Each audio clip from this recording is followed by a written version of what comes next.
Well, hello everyone. We are on Spreaker.com, Kevole, and also live on Facebook Live right now on my page, Kevin Olenek. Welcome to a special, we're calling this Lockdown Happy Hour. I plan to do this every Saturday until the zombie apocalypse is over. But welcome. You can, of course, follow me on on Twitter at KEVOLE. Of course, add me as a friend on Facebook, Kevin Olenek. Like, agree, or disagree the podcast on Facebook as well. And you can also subscribe to the YouTube page, Kevin Olenek. Lots going on right now, obviously, as we are sheltered at home. And we're going to have a look at kind of the numbers that we are seeing here across Canada. We're going to be talking about the Canadian federal government response. We're going to talk about what's happening in BC. They did a modeling yesterday that has been met with some positive, and I think also has been met with some questions. And we're going to also look at what is happening in Alberta and kind of where we are going from here. So joining us now, I think the person that you're seeing right now on the screen is Kristin Raworth. How are you, Kristin? I'm dandy. I'm having a lovely time. Yes. Your wedding gown inspirational speeches, I think, are getting starting Not to wedding be... gowns. No. Wait, sorry. No. She's like, No, well, I'm not getting married. I'm already depressed enough. Let's not talk about marriage. You're going to get her dad excited. That's true. Exactly. Don't give my dad any ideas. Yeah. But your gown... You're doing some inspirational... My fancy dresses, Kevin. They're called fancy dresses. Fancy, yes. I'm such a... Yeah. Okay. Well, 2 minutes in, I've already ruined things, so that's good. Mark Taylor is with us. What's that? I said it's over. She just saw log off. Mark Taylor is with us as well. Hello, Mark. How are you? Good afternoon. I am doing well. Repping the sport code as I thought I might, and wearing pants for those on Twitter who weren't sure. So there we go. Deirdre Mitchell-MacLean is with us as well. Hello. Hi, Kevin. You sound far away, but I'm sure you are there in some ways. How are you doing? You doing okay? Yeah. It's like I was saying, my life really hasn't changed much because I've been working from home for the last year, and so the only difference is that my kids are home full time. Yes. I do not have any children, so I am fortunate that I don't have to deal with that at this particular point in time, which I think would be a challenge. But I kind of wanted to start before we get into the numbers and crunching, kind of how you were feeling about things and kind of looking back. When did you know we were in the situation that we are now in? When did you know the crap hit the fan? Can I say shit? The shit hit the fan. When did you know the shit hit the fan? March 12th for me. How so? Am I still kind of... How so? I mean, it was just following everything. BC was worrisome, seeing the cases rise there. And so March 12th was the day that I decided that I would take the kids out of school. Okay, March 12th. Let me look back, because that was pretty much, according to my calendar, that was the Thursday. So that was kind of after the Rudy Gobert NBA incident, and then that's when the NBA, that was the Wednesday that the NBA suspended the season. Yeah, okay. Yeah, and Alberta had our first case on March 6th. Or announced March 6th, I believe it was. And so, a bare 6 days later that I was like, okay, this is not going to get better right away. So, okay, that was my day. All right. Kristin, what about for you? I think it was probably around the same time. Like, it was the day that the NBA canceled the season for me, and then Tom Hanks got sick, and then that was just devastating. So I think that was sort of when it first started to hit, but I don't think the enormity of it has really hit me yet. Like, the last 2 weeks have kind of just felt completely surreal, and the fact that this could be our new normal for quite some time going forward, I don't think that that's totally hit me yet. Mark, what about for you? It was the Sunday the 8th. It was when really started to take it serious. I was in a squash tournament over the weekend, so wasn't paying a lot of attention to other than the bottom of a pint glass on the 7th. But on the 8th, there was a lot of us talking about it. We've been joking about it all weekend. The typical cracks you make about whatever. But, I mean, you got people sitting side by side on a bench. Nobody's really paying much attention to social distancing, but by the Sunday, things just seemed a little more serious. So I remember reaching out to the squash pro going, next week's tournament probably needs to be canceled or at least delayed because things just weren't looking right. The squash club itself closed down on the Tuesday. So there was a lot of signs pointing that this needed to happen. It's funny because, much to Kristin's point, I'm finding a lot of people still aren't taking it serious enough. I'm seeing examples everywhere where people are still like, well, I can go to a friend's place or I can have the kids over or, we can just go out and about and do things. And it's like, are you not watching the news or Facebook or Twitter or listening to friends or like there seems to be so many different avenues and there doesn't really seem to be anything else to talk about. And I don't know, why after, almost 3 weeks now, people still haven't caught a clue. Is everyone else finding that as well? I think it depends. I mean, I think it really depends on your connectivity because I think a lot of us who are active on Twitter or active in social media, that's all you see all the time now. And so I think you're hyper aware of what's going on. If you are not, then it's different. Like my parents, at least my dad, really hasn't taken it that seriously. Like he's, 77 years old and the majority of his connectivity to anything is calling me and asking me every day what Dr. Dina said. But he still goes out. He still does stuff. Like he's not being as cautious as he should, given that he's immunocompromised. Because I think that for him, he just thinks this is one more thing and it's going to go away and it's not a big deal. Tends to be the attitude I get from some people who are older. It's like reverting to, switching places. Like when I was younger and they used to yell at me to stay in the house and now I'm doing that for my parents. What about for you, Deirdre? Kind of the same thing like I would say with Kristin. I mean, I'm very active on social media following the news and things like that. So I'm seeing a much bigger circle of people than what would be in my inner circle, right? My inner circle is taking it very seriously. So it's kind of to see how many people are not. Because I understand that's a reality for a lot of people as well. It's kind of difficult to really explain the feeling that you get when people are saying it's not that big of a deal because it's human lives. Like it's so tough for me to say, okay, but the economy. Yeah, I get that. There's a reason that most politicians are not taking that line yet. Mm-hmm. And I say most because some are. Right. For me, I think in terms of the seriousness, for logistical sake, I live near the Metro Town, not that far, but pretty close to the Metro Town Superstore. And after school, I went there and I picked up some things and I did need some toilet paper. And this was actually mid to end February. And there was no toilet paper to be found. The hoarding already began at that particular point in time. And of course, because there's a pretty strong Asian community, I think there was a lot of people that knew something was coming.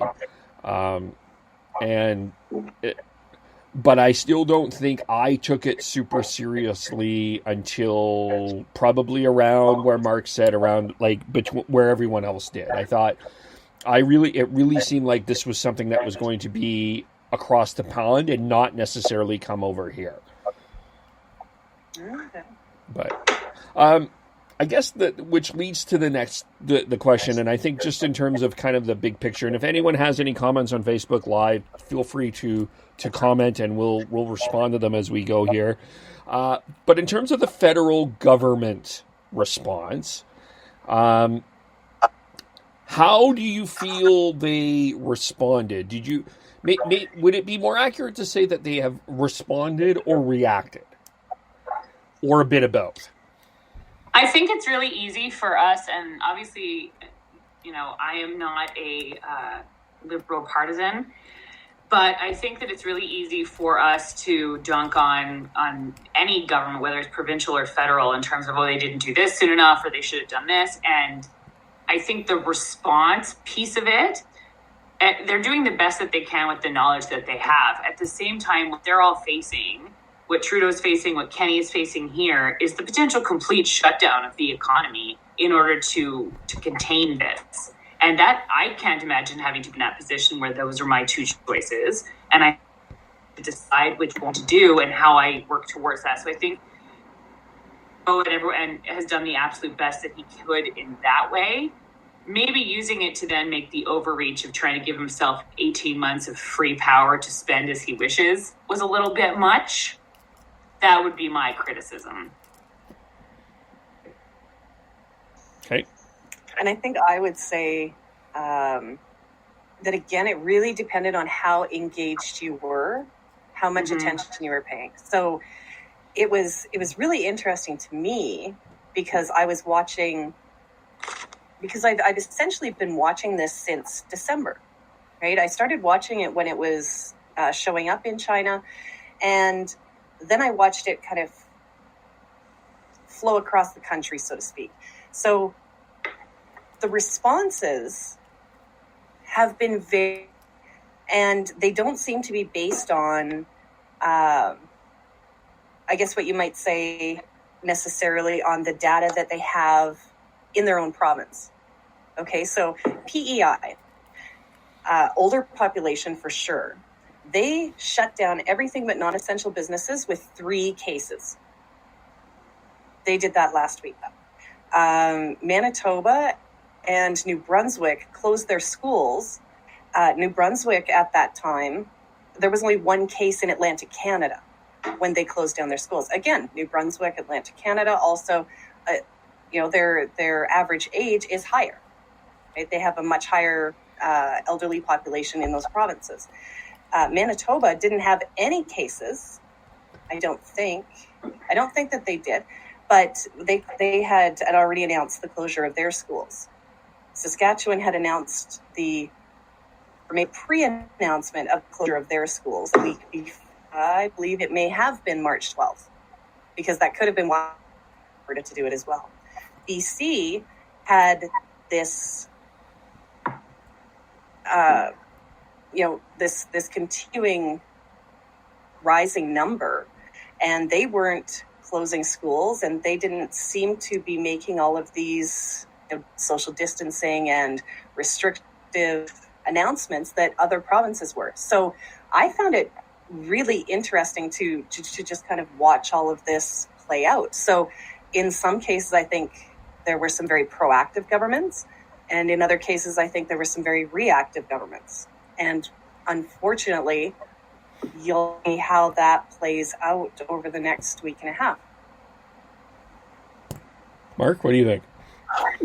I think one of the things you have to look at as a government is that if they were to have come out with all the announcements they did over the last 2 weeks on a single day, Trudeau would have been called draconian.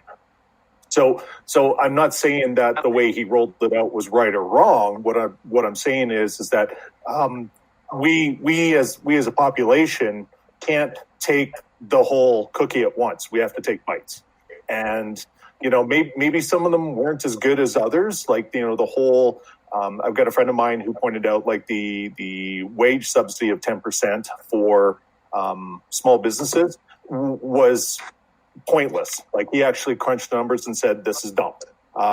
This isn't going to save a single business. And then a few days later, it got bumped up to 75% because obviously somebody did the number crunching on that. But I mean, this is very much a hindsight is 2020. I mean, I don't think I sure as hell wouldn't want to take JT's role here and say, hey, you know what? I could have done a better job. You know, let my wife get COVID and let me make the announcements. And I wouldn't have stood out there with a coat on. I would have shown everybody how tough I was.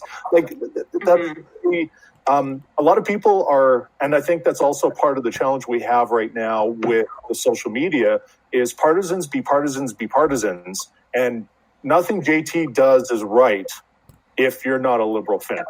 And people are like, oh, he showed his shoes. Who took the picture of him being in quarantine? It was his kid. But that was the first one we jumped to was JT. JT's, got a staff photographer, and he's exposing the photographer and how horrible of a person he is because nobody actually asked the question, hey, who took the picture? Yeah. And I think you in Alberta quite a bit. Like Alberta seems to be the outlier in terms of the way that parties are working together during the pandemic. Like BC, to me, is the absolute picture of what you want in terms of parties working together, putting aside everything else and just getting it done. And you've seen that to a degree on the federal level. I agree that the Conservatives and the NDP have helped to shape what ended up being that package with the 75%, which was what Jagmeet Singh was initially asking for. So you've seen some switches there, but really Alberta has turned into an even more partisan hellscape than it was before. And it was already a partisan hellscape. Exactly. So it's just like partisan hellscape on crack. Right. There we go. Who's trademarking all those terms? I'm doing that right now as we speak. But I guess Welcome to Wild Rose Country. Yeah. Title of my autobiography. But in this time, what is the role of the opposition? I'll jump on this Mark. one. This is one where the opposition's job is not to be if you say the sky is blue, I say it's green. Their job is to say, okay, how can we make things better? We want to see the bill. We want to work with you as a team. There was an interesting tweet put out that the whole, Justin Trudeau is going to become the next dictator of Canada. That's his goal through this whole thing. Somebody had pointed out, it's like, this isn't how negotiations work. Sure, they may have put some things in there. Was it intentional? Was it unintentional? Who cares? The first job of the Conservatives as the official opposition was to go to the Liberals and say, this is dumb. How can we fix this? Instead, they ran to the media and created a Twitter storm about it. And now, again, now everybody's like, oh, Justin Trudeau wants to be the dictator of Canada. I can guarantee you Justin Trudeau does not want to be the dictator of Canada. But that's automatically where the partisans went. And really the role of opposition right now is either make things better or get the hell out of the way. Yeah. So what are you seeing in Alberta that is creating... We'll start with Alberta, and I would love to hear what you're seeing in BC, because I think it's an interesting perspective. But what are you seeing in Alberta that is creating this friction, and how can is the opposition doing A, its job, or B, are they causing more of a difficulty? Well, I think Alberta's the exception to the rule, as you guys pointed out, but it's not because of the pandemic. It's because of 4 years of vitriol. Like this has been brewing since Jason Kenney came to town. And there has been angst and anger and knives out and everything for years. And now we're in a situation where we need an opposition that's going to work with the government. Well, there's two things you need. You need an opposition that's going to bring ideas forward and a government that's going to listen. And neither one of those things are happening right now. Yeah, we don't have that. So how does that get fixed? I like that Deirdre just took a huge swig of her beer. We don't have that. How does that get fixed? Well, you need to have some personality and fundamental changes right down, like right to the premier's office, right to the leader of the official opposition's office. You need to have each of those ministers, pull back from the line and go, wait, hang on. Is this truly in Alberta's best interest? But then you have to ask the question, did they ever run for office for the same reason? And I don't think that is who we've got governing ourselves right now. We do not have people who have got Alberta's best interests. They had their best interests in mind. And so they're not interested in hearing, good ideas or bad. But I'm not seeing anything from the Notley camp either. That's like, this is how we improve things. I mean, yeah, they screamed for a while about rent control. Where are all these controls? We were the last province to implement anything, but they spent a week asking about these things. Well, first question is, why did it take a week? And two, why were we so behind? And three, why is it not as good as any other province has? Well, I'm going to point to the government on that one and say, you weren't listening. You weren't watching what other groups were doing. Kristin, Deirdre? Well, I would just say, I think that it's also about picking your battles. And with the current opposition, everything is a stage 10 disaster level battle. So they spent the exact same amount of time being angry about the health app that they did about rent control. And issues around renters is an incredibly important issue in a pandemic when people can't work. A health app is not. So I think it's very difficult, and was even before the pandemic, to be able to tell with the opposition what was an actually big concern that Albertans needed to get behind, and what was just something that they've decided is their issue to be mad about that day. So that made it very difficult. And there's been such a combative relationship from the get-go between the NDP and the UCP. I can't imagine them getting into a room and having a reasonable discussion right now. And that's sad, because right now that's exactly what we need. To speak to Mark's point, we need them in a room together, and we need to see the same kind of joint response that you have from BC, where Horgan and the opposition leader signed a letter together and appeared together. We need that in this province, and that would heal a lot of stuff just for a little bit. Go back to hating each other when this is done, but we need some of that positivity right now, is my thought. Yeah, I have to agree. Obviously, it's kind of to Kristin's point. It's how do you figure out what's a really big deal, right? Mm-hmm. Because again, we are being bombarded with information on a regular basis right now. The majority of which, of course, is COVID-19 related. But we also have a lot of policy decisions being made that sometimes seem like they're on the fly. And it would be so beneficial if we had, the shadow health minister and the health minister standing side by side saying, this is what we believe is the best thing for Albertans. Like, that would just be incredible to see some cooperation. And and again, this, like Mark said, this has been brewing for a long time. In the lead up to being hit with a pandemic, there was even less cooperation than, had been. It started off in this space of, we don't agree on anything, we don't get along, and we're not going to. We started from there, and now we're here. We're still technically in the same place, yet our entire world has changed. Yeah. And I think, they need to do it too. And I think that, the comparison has been made a couple times, and I think I made it too on Twitter, about the way that Brian Jean and Rachel Notley worked together during the Fort McMurray fires. And I think that was an incredible example of what it can look like to work together and to see each other's humanity. I mean, the fact is, Brian Jean lost his home in the fires. Like, he was sleeping, I believe, in like a tent. Yeah. So I think that we need to recognize our own humanity here and put all that and park a lot of this other stuff aside and focus on this. And I would really love to see an example of that. And even actually going back to the floods in Calgary, it was this like Redford, there's no love lost between Danielle Smith and Alison Redford, but during the floods, they came together to focus on what mattered. And that's what I would like to see now. In government in 2013? She was leader of the opposition in 2013. I did not pay attention until January of 2015. So my history's a little bit off before then. Afterwards, I'm pretty good. Yeah, she was leader of the opposition in 2013. I can confirm that.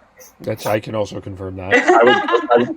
I was on Team Danielle in 2013. So yeah, it was Redford's position that I was really curious about. Yeah, when did she step down? Or sorry, when was she shoved out? 2015. Yeah. No, 14. 14. It was 14. Yes. Spring of 14. I would remember that because remember January 2015. I'm good. Everything all before I remember that is that they had the meeting with everybody, telling Redford that they wanted her to step down on the island. I thought that was the most amazing thing, in terms of just poetic timing. Right. And there was definitely no love lost. I mean, I was on that local Wild Rose team, and we had a brand new school open in Okotoks, and Redford wouldn't invite Danielle to attend as the local MLA.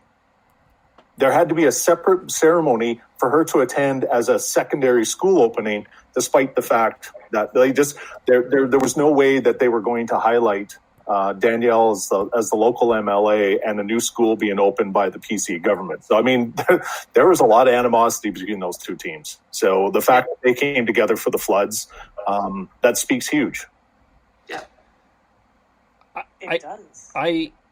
I think, and I also remember Danielle Smith and Brian Mason were doing healthcare town hall tour things back around that time. Was that around that time? They always had an adorable little bond that I really miss. That kind of level of but everybody loved Brian Mason. Because he's not dead. He's still alive. Loves Brian Mason. Yeah. But this goes back to Richard Starkey's comments at the end of the last government. We've lost the art of the parliamentarian.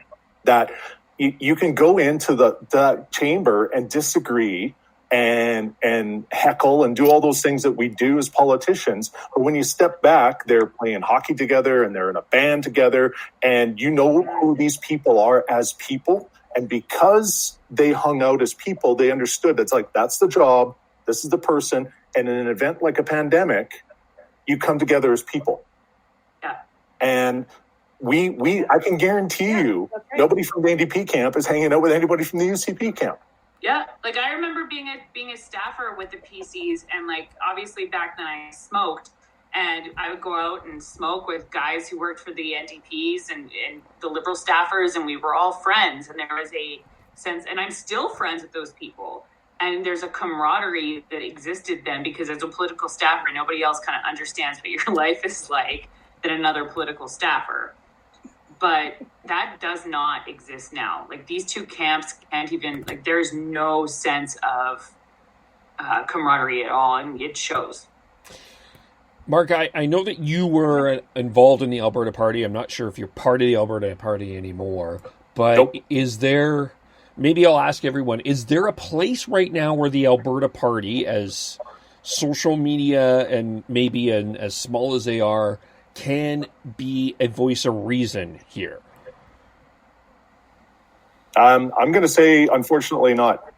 They don't have a seat. If they had at least one seat in the legislature, maybe. But again, we've got an opposition that lights a hair on fire for everything. We got a government that doesn't listen to anything. Why would the Twitter party suddenly gain such huge relevance with these elected officials, with these 87 who, would rather stab somebody than, or yell at them from a driveway, than, I'm sure we'll get to that later, but I mean, I like the Alberta Party. I work for the Alberta Party. I've done a bunch of... Anybody outside Alberta is just wow. But with the but the Alberta Party just doesn't have a role right now. And it's unfortunate. And there's a lot of, good friends out there. Hopefully a few of them are listening, but it's just, there's no place for them in the argument. Where their place is maybe 6 months from now or a year from now, where average Albertans go, you know what, I'm absolutely disgusted at how these two parties operated. I'm going for option number 3. And I think there's also a danger right now that if the Alberta Party got into the fray in terms of the political fight that's happening right now, that they would look like they were taking advantage of it. Yep. So that's where there's a huge risk to them to be involved if they want to be. And Jackie Fensky has done a good job in terms of having a positive message for the Alberta Party and at least giving them some sort of platform. But they have to be very cautious not to look like they're taking advantage of the situation. Okay. I just thought I'd ask because I always felt that the Alberta Party had an opportunity to be sort of the middle of all of this.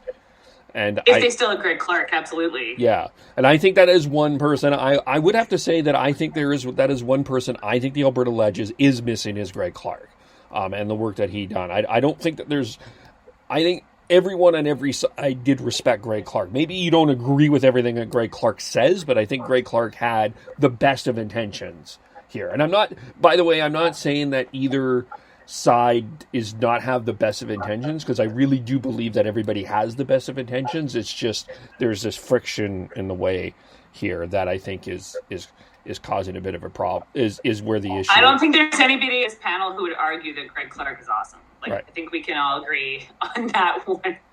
Yeah. But I also I'm just saying I don't think yeah, for Mark. sure. Yeah. So before, I think this will lead us to what I'm seeing with hashtag Shandemic. But I want to ask about the leadership, and not without. I understand that we've already said the same thing about Justin Trudeau in that we wouldn't want to be in his position and we don't want to be in a leadership position. But have you felt that Jason, like from my view here, sitting here in BC, watching Jason Kenney, it feels like this is a bit of a different Jason Kenney. There's a bit of, I'm going to say that I feel like there's a bit of maturity coming from him a little bit. I'm not saying that he's perfect. I'm not saying that, everything he's done is right, but I feel like there's a bit of a maturity in him. Is that an accurate thing? Is that what you're seeing, or what are you seeing over there? I'm just going to put up my hand so that I can just jump in immediately. So in terms of a different Jason Kenney, I feel like that's forgetting the roles that he has had federally and the fact that he has been through disasters before. He's been in cabinet during these kind of things before. This is not a new version of Jason Kenney to the country, maybe to some people in Alberta, but he has gone through this several times and it shows. And I think there has been a level of stability in the way that he has responded to the crisis, and the fact that he is, for the most part, except for when making big government announcements, stepped back and given this to our favorite human being ever, Dr. Dina, and let her do her job.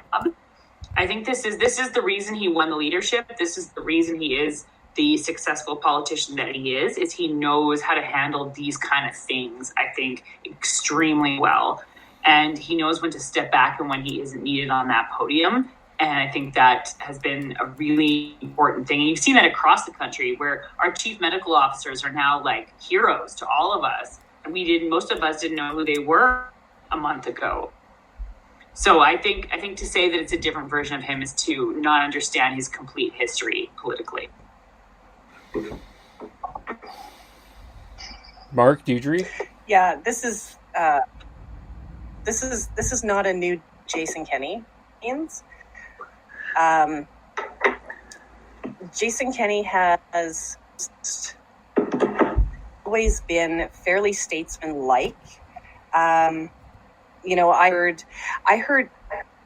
saw glimpses.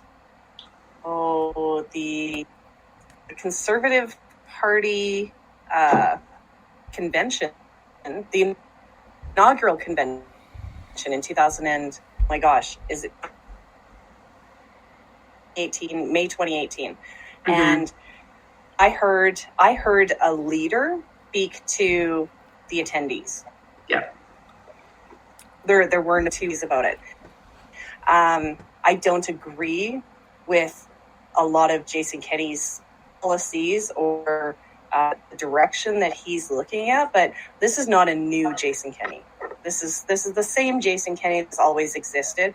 This is the person in front of the camera for sure. So yeah, I think that maybe sometimes in the, what do you want to call it? In the heat of the moment, people think that Jason Kenney is, not that person in front of the camera. That's the same guy. That's the same guy that we have seen since he walked into Alberta. It actually hasn't changed. So this is not shocking to me at all. This isn't new by any means. Okay. Mark? This is leader Jason Kenney. This is the classic definition of what leaders are. You step up, you give a voice when a voice is needed. You step back when the experts are speaking. You do what's right. If this was the guy that Alberta was governed by most of the last year, you'd see insane favorable ratings. You would see a better relationship with Ottawa. You'd see a better relationship with the opposition. But we get partisan Jason Kenney for most of the time. We're now getting the good part of Jason Kenney acting, and that's fantastic. I'm happy to see that. Have all of his decisions been perfect? No, no different than Jason or Justin Trudeau's. Some of them are a little delayed, whatever. You're going to have partisans losing their mind in this province that Jason Kenney even spoke. But for the most part, I'm happy he's doing the job. As you guys have pointed out, he's got tremendous experience. And that's what we're looking for. I wish this guy would have been there for the last 3 years as opposed to being a partisan sounding board. It's just, yeah.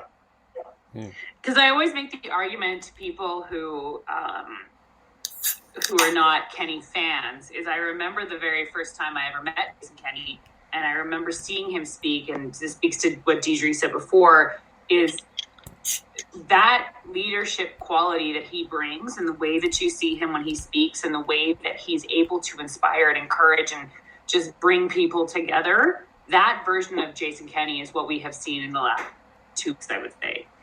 And that is not, and he even defended Justin Trudeau the other day. So that's where we're at now in Alberta, which is a strange new reality. Not only defended Justin, but defended Justin on the bill to make Justin the next dictator of Canada. So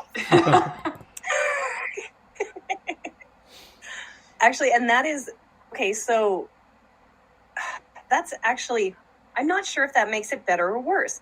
Is the fact that Jason Kenney is with that olive branch out to Justin Trudeau, at least, in terms of what it looks like here in Alberta, yet not to Rachel Notley.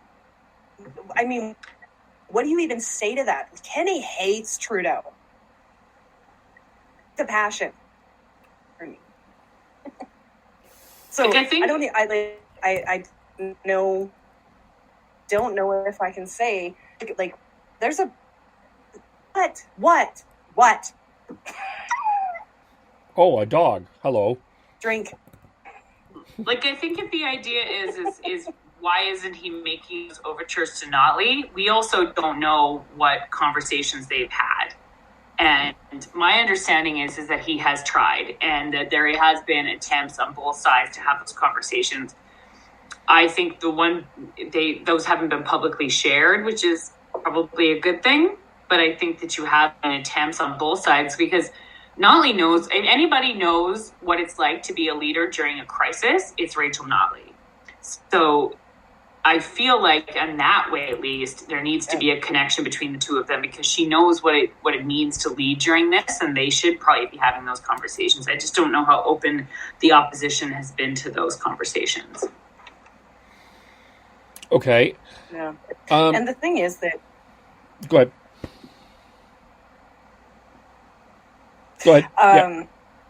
As much as we can relate any of this to 2013, the floods, or, floods in Manitoba or floods in Quebec or any of these things, this is not the same. No. Oh no, This is no. on such grand scales different. And oh gosh, you know, this is big, right? Like you said, Kristin, it's like, has it really hit me what this is yet? Like, and we aren't no, even talking about this. And we aren't even talking about the fact that this is happening at the same time that oil is tanking. So in terms of the Alberta economy, like Yeah. things are not going to be that great here. The Alberta advantage, not so much right now. And it's not funny, but like you can't help but you know, laugh about it because the Alberta otherwise advantage is like dead. Yeah. Well, I mean, the only other thing that you can possibly do is cry and get depressed and a way out of that. I'll go as far as to say right now the Alberta advantage is the only zombie in this apocalypse, and somebody still needs to shoot it. maybe I'll finally get my provincial sales tax when this is all over. maybe. Try not to choke on the beer there, Deirdre. Isn't that so special? Could we please get our provincial sales tax by the end of this? Like, oh my God. Oh, if I tweeted that, I'd get just ratioed Peter MacKay. Oh yeah. Ratio. Oh yeah. Yeah. We'll get to him in a moment here, but I We'll get, get- Democracy You, mister. is calling. oh wait, hold on. I got a call. Hello. Yes, That's not Peter. Rotary. I'm calling you, Kevin. Peter, no, Peter, no. The leadership is canceled. Stop calling me. Thank you. Goodbye. God, that's Peter MacKay calling me right now. Jeez. Anyway, where was I going? Oh, Peter MacKay. Yeah. We might as well go there. I think we've beaten the Alberta response to. Oh yeah. Look. Okay, I do want to get back to the Chandro part though in a second here because there is something I do want to say specifically about that is concerning me. But let's get to MacKay. We can park that on the driveway for the time being. Yes, yeah, for sure, yeah. I'm just gonna check my driveway and see if anybody. Nobody's yelling at me over here. So, how tone deaf is Peter MacKay? And my question is when the Conservatives decide this leadership, it's time to go back to the leadership race. What are you going to do? I'd like to go first. First of all, I think that the Conservative Party needs to go back and everybody that either didn't qualify or got kicked out with the exception of the crazy people, you know who I'm speaking about. So, like, they need to bring Marilyn Gladue, Rick Peterson, people who left partially because of the fact that they didn't believe that it should be going on, should be let back in. And then I think that they need to take a really hard, long look at what they've done so far and maybe open it back up to people. Like, that would be nice. But more than anything, I would like Peter MacKay to get his ass kicked because he just broke my little heart for the second time. The first time was when I was 15 and he sold my party out and David Orchard. So this is the second time he's hurt me, and now I've learned. So no more Peter MacKay. No more. Can't hurt this girl anymore. Or Joe Clark. We'll get you a great white one fit and twice shy t-shirt for that. So. Oh, nice. Oh. So yeah, again with that whole, if you can't laugh at this, this is like, I guess for comic relief, I'm gonna miss the CBC leadership. Don't worry, you'll still It's have. really one of the only things that you can just keep watching and just go, "Are you freaking kidding me?" You'll still And have it made Derek me Sloan, laugh. who looks like the bad guy from Handmaid's Tale. So you still have him. He'll still tweet. I don't know if the Greens have canceled theirs yet. We could go watch them. They haven't. Well, there you go. Now we've got Oh, there entertainment. is an option. Yeah. Yeah. Loved that when Mark was like, "Oh, by the way, I forgot to mention the Green Party is still having their leader race," and I'm like, "No one even cares. Like, we're so beyond who you want to lead your party, who's not going to actually be in the House. Just back away." Oh my gosh. So, yeah. So let me say, I mean, that's all actually really related, though. Go ahead, Mark. Freeze are late. Oh, So. But just like, do you remember in the before times when McKay was the front runner and McKay was giving these speeches about the albatross around Andrew Scheer's neck and talking about things in a way that actually made people, well, at least myself, slightly hopeful Sinking that albatross. Yes, that, and then all of a sudden what happened to him? What happened to any of them? Because Aaron O'Toole is not much better. He's turned into some sort of crazy, right-wingy, Bernier-adjacent type guy that I don't totally understand. Peter McKay started this campaign before the federal election was over. He did, yes. Yeah, it's true, actually. It's true. And even that 2 weeks before the election. I'm trying to figure out the second word. He had a premature blah. It's like, I can't find the adjective right now, but give me some time and but I mean, what Peter McKay has actually done is guarantee the next two elections will be won by the Liberals, because no one's going to vote for Peter after this. So we now have varying degrees of social conservative, so leading the ballot for the federal Conservatives, which we've already heard how tone deaf they were in the last election because you didn't believe in climate change, you don't believe in LGBTQ rights, you know all these things that handcuff them. So let's double down and see how close to maximum can we actually get, and then you're going to compound that with Trudeau getting daily exposure, showing to be relatively competent. Yep. Well, who at this point voting Conservative, other than you're a diehard at this point? And those diehards are still Conservatives. And the fact is I think that the party missed a huge opportunity. And obviously I am probably the number one president of the Rona Ambrose fan club. But someone like that would... I mean, actually, now I'm kind of glad she didn't run for the leadership, because maybe she would have sucked too, and then I would just be depressed because she sucked. Right. But I think that the party has missed an opportunity. They missed an opportunity 2 months ago, 3 months ago, when you saw Aaron O'Toole and Peter McKay tweeting out about the carbon tax, when you saw them basically parroting the same stuff that was coming out of Scheer. The only difference between the election and now is that the Conservatives of now are like, well, we're going to march in a pride parade. But like, other than that, everything is the same. Some of them, not all of them.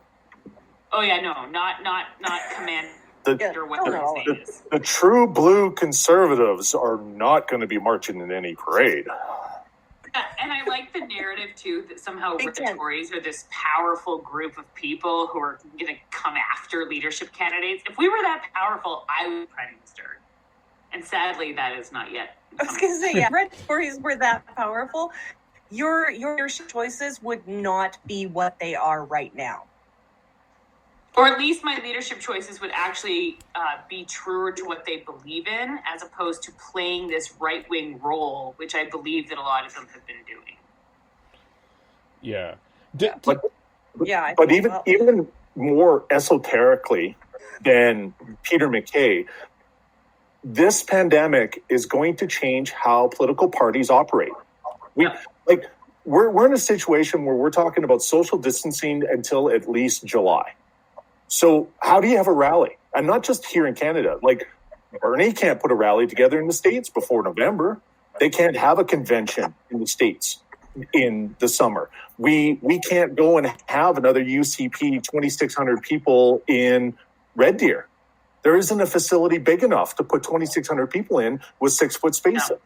So that's gone. That style of campaigning is gone. Beyond that, how do you fundraise? How do you ask people who are getting the emergency $2,000 a month because they're laid off? To give how you do you money. have them money? Like, So you can't connect with people. You can't put them all in a room. You can't network. You can't go find your next round of volunteers, campaigners, candidates, money. Politics is fundamentally changing after this. And the Conservatives seem to want to dial 1950 from Peter MacKay's phone. Yeah. Because democracy is calling, Mark. Yeah. Apparently the pandemic's on hold. Calling on the party line. Let me throw a scenario, and I don't know how reasonable this is. I'm just going to ask it. Is there going to be a time here where the Conservative Party needs to split? Between the... No. Yes. No. quote-unquote red Tories. Now we're to the agree and disagree part. Yeah, absolutely no. Absolutely 100% not. And the reason I say that is that we have this argument all the time. And I get it a lot. Like, I get told a lot because I'm a red Tory that I don't belong in the party, that I shouldn't be there, that I should just go Liberal, and I would rather get COVID than do that. So I think that what we need to talk about with the party is, 100%. If you have, I don't agree with your opinions, but if you have very socially conservative values, you belong in the party just as much as everybody else does. But the point is party platform commitments don't need to necessarily reflect that. Because with the NDP, as an example, in 2015 in Alberta, they changed their platform to be more palatable to Albertans. They took a lot of things out of there that angered their membership, but they did that so that they could make the party work. And I think that we need to have that conversation in the Conservative Party. We need to stop being slaves to, the anti-abortion people or all of these other people and let them run the party. We need to just say, this is what we want to do and this is what we believe in, because this is what will actually get us to where we need to go. Splitting up would mean the Conservatives never win another election ever. But wouldn't that be, I'm kind of with Mark here. I don't know where the Conservatives win another election. And it almost at this point, at this point would feel like it needs, the party needs a foundational shift at this point to be taken seriously by the electorate. I don't think that's true. I don't think we need a foundational shift. I think we need a generational shift. I think that the party itself does have good, because people don't, not now, because now who cares about deficits, but overall, there are a large chunk of Canadians that believe that we shouldn't be spending ourselves into deficits all the time, that we need to be more conscientious about the way that we spend our money, that we need to be more conservative, fiscally conservative in the way that we spend our money. And I think that there are a lot of Canadians who believe that, but also are fine with gay people getting married.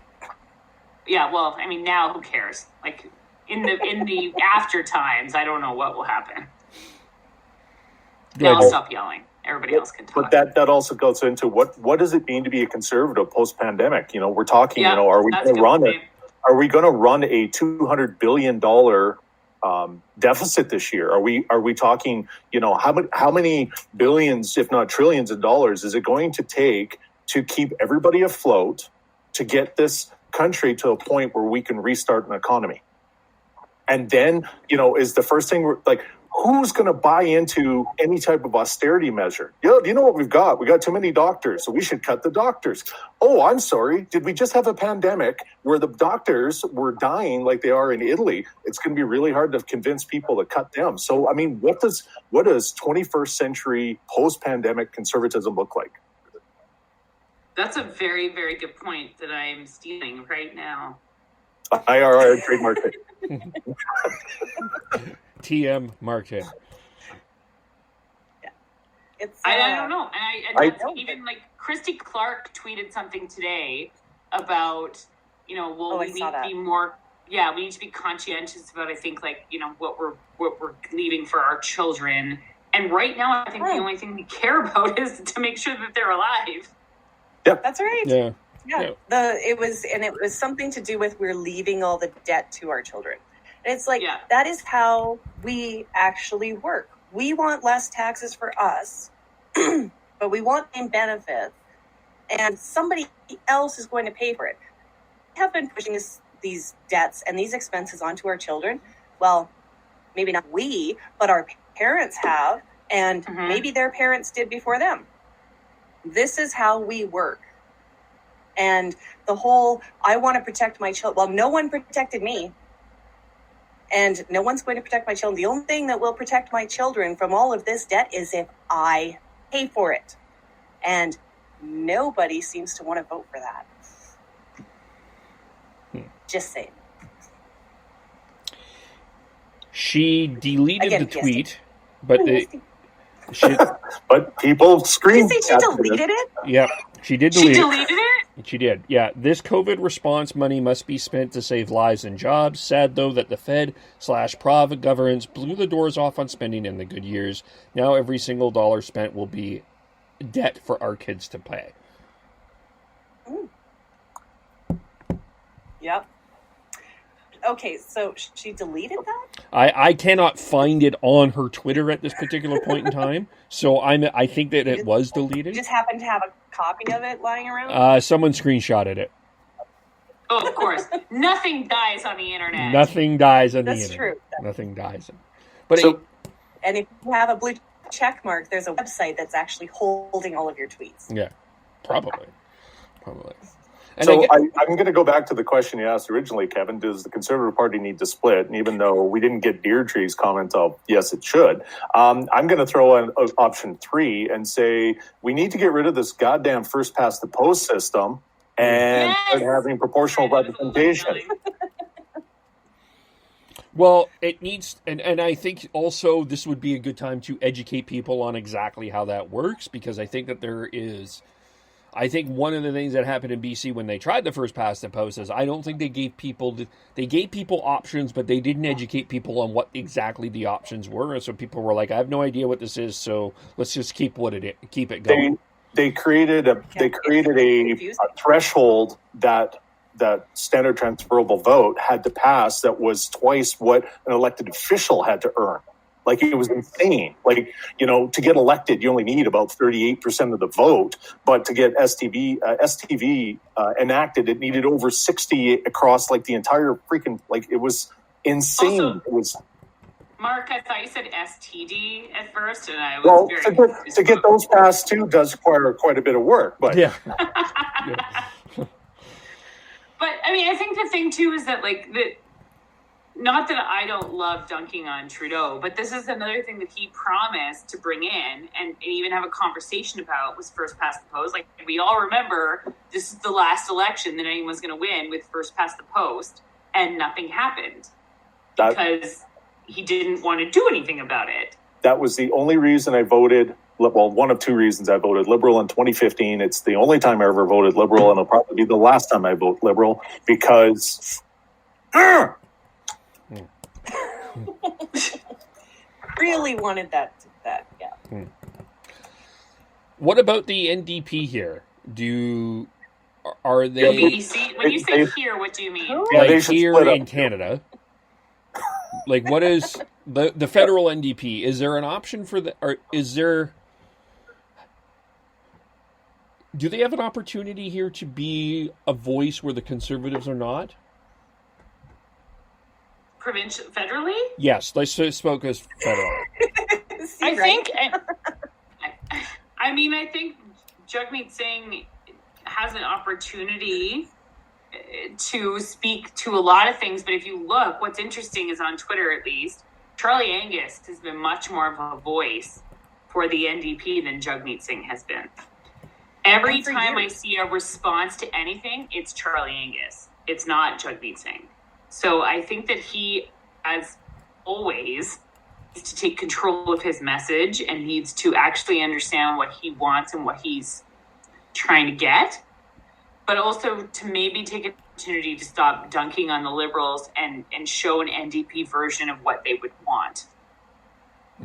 I just miss Jack Layton. I still miss Jack Layton and will for always. Oh, God, yes. Oh, Jack Layton. Yeah.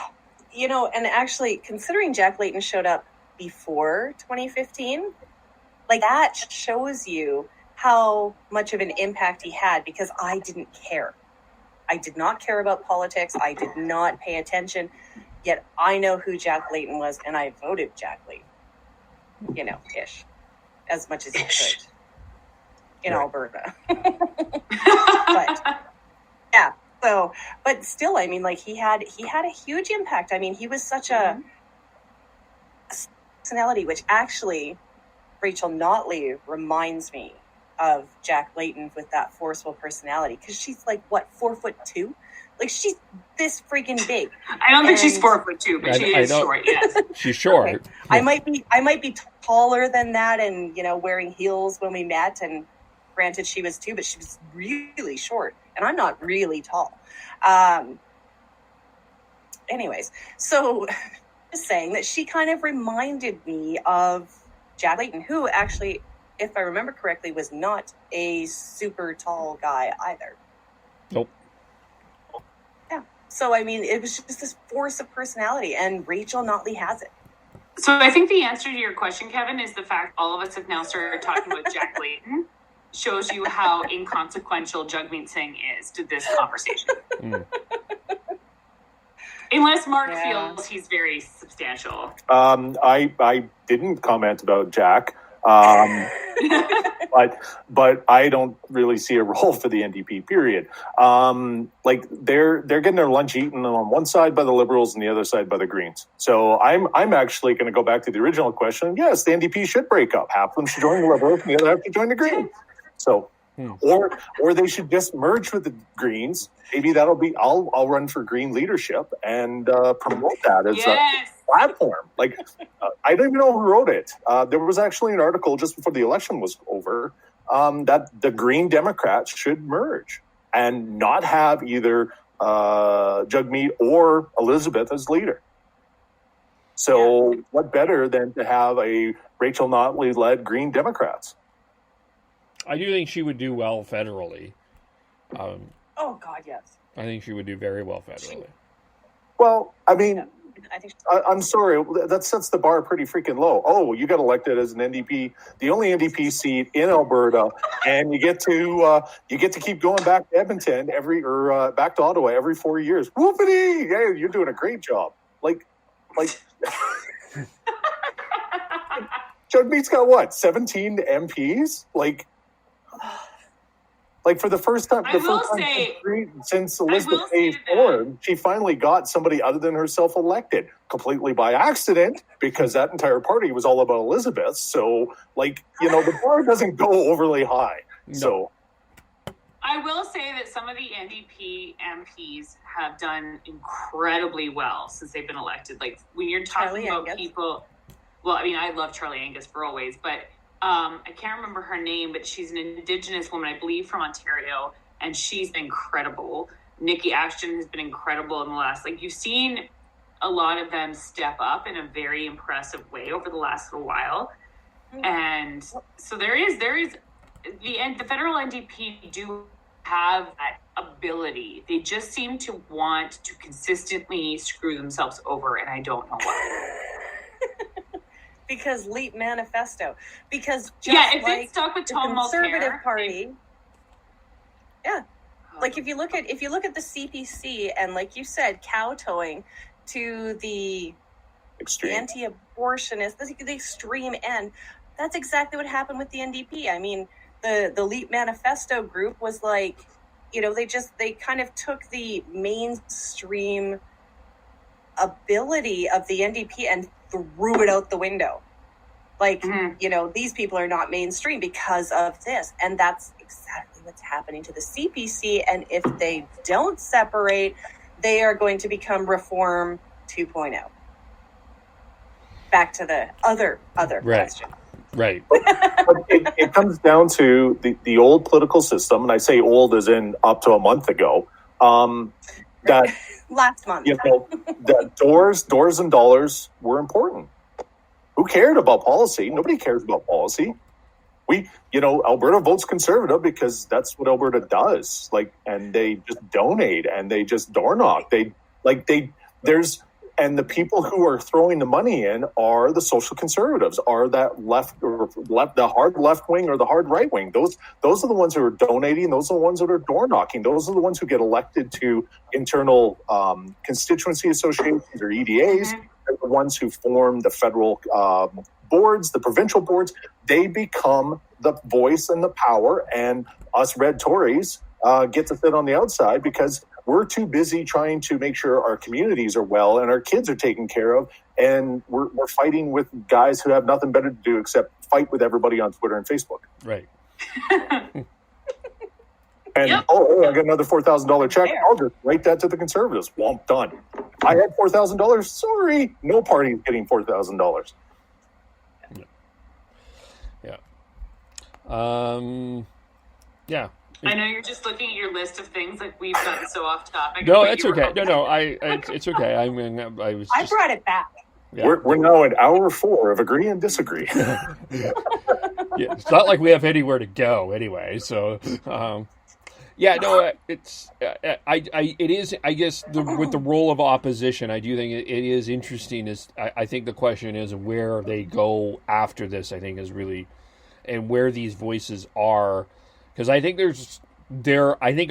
amongst the horizon here is there are going to be some deeper questions that we're going to have a bigger conversation about, as if this goes longer than people think it should, and that will be a debate for a future time of how long this should go. When is it time? I think we are going to get into that debate at some point in time. We're not going to do that today, but because we're still in March. We're not in April yet. We're only 2 weeks into good weeks into this, and and I still think we've got a long way to go. But just going back to Alberta, and this question will lead to this part will lead to information, and we'll get to one of our favorite people, which is Dr. Dina. But my question around the Tyler Shandro situation is not if what he did was right, because it wasn't. Is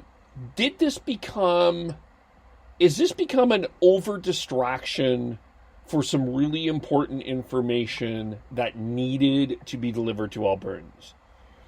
I.e. about rent controls, i.e. about provincial parks, i.e. about mass gatherings. Did this overshadow that information, or did that information come out? I think the information came out. I have a friend of mine who's renting. I texted him all this stuff this morning, and he replied with, "Oh, I already know."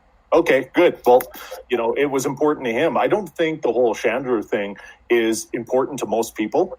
I think if you didn't like the UCP, this was another reason not to like the UCP. If you like the UCP, hashtag I'm with Tyler. But I'm not hearing a ton of people going, this was the straw that broke the camel's back.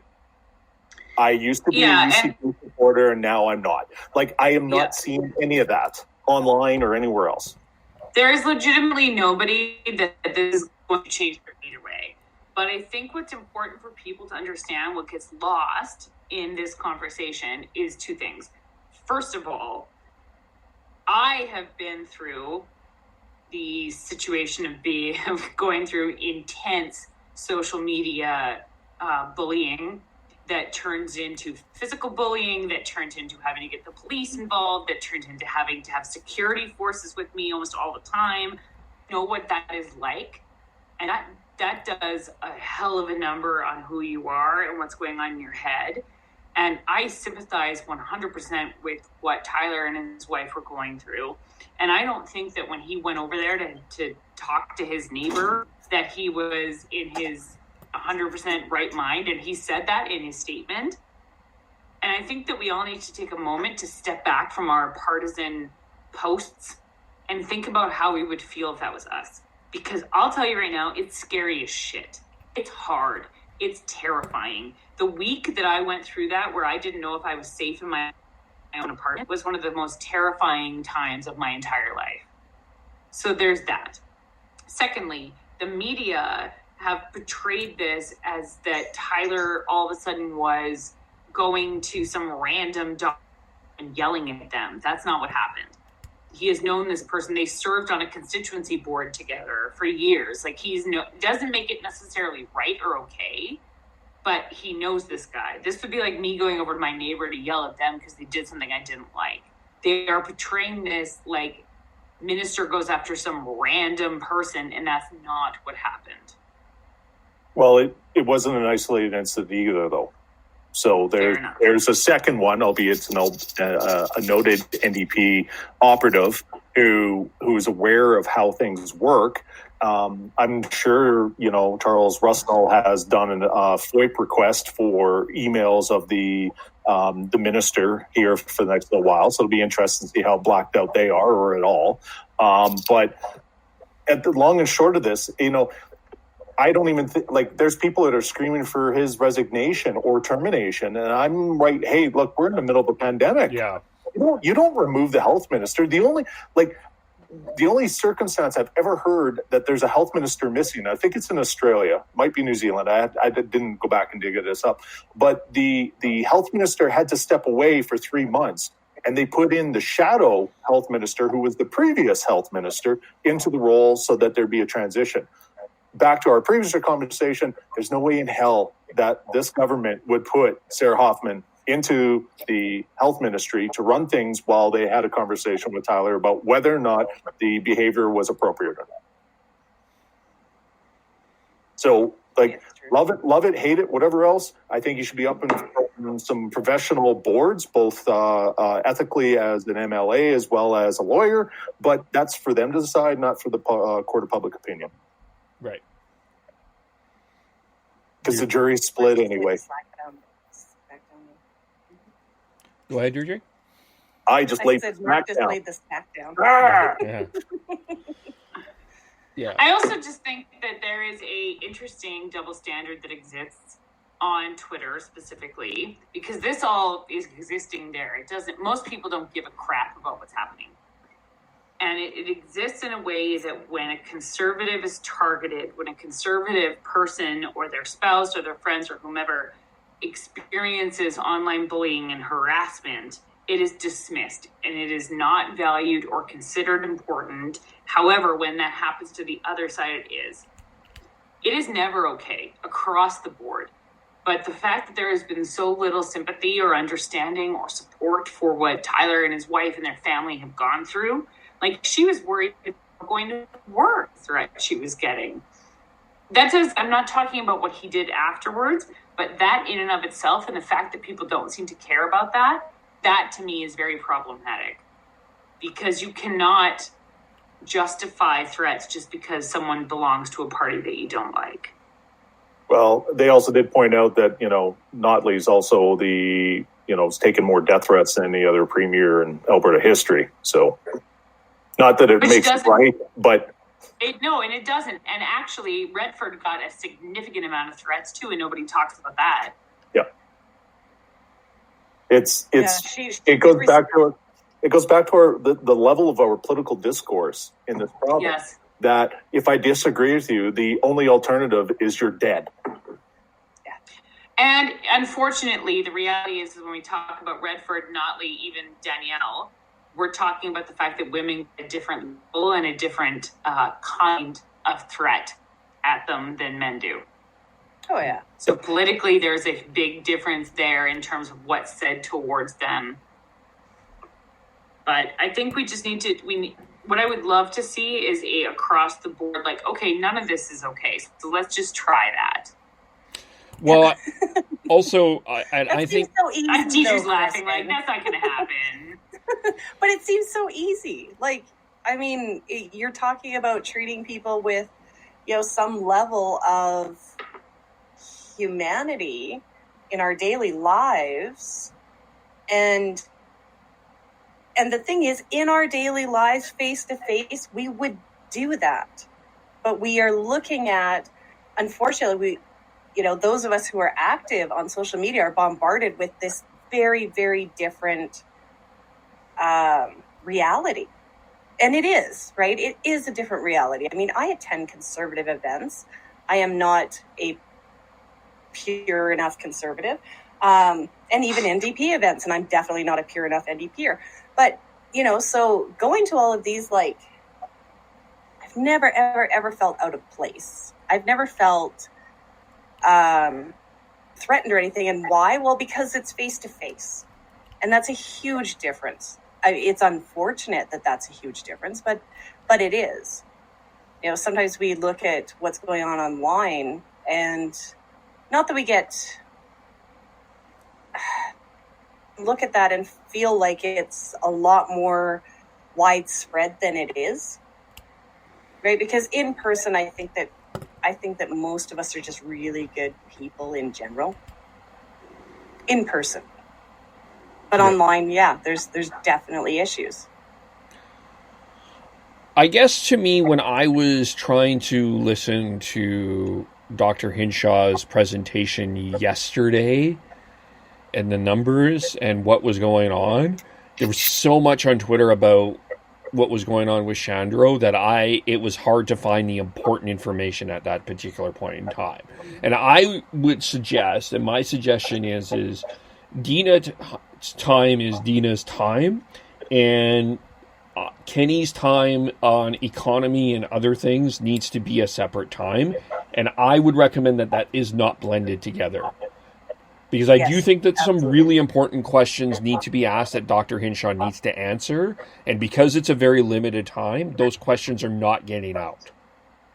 And I'm not saying that the question about oil is a really important question, and I do think that needs to be addressed, but I don't know if it needs to be addressed on Dr. Dina Hinshaw's time.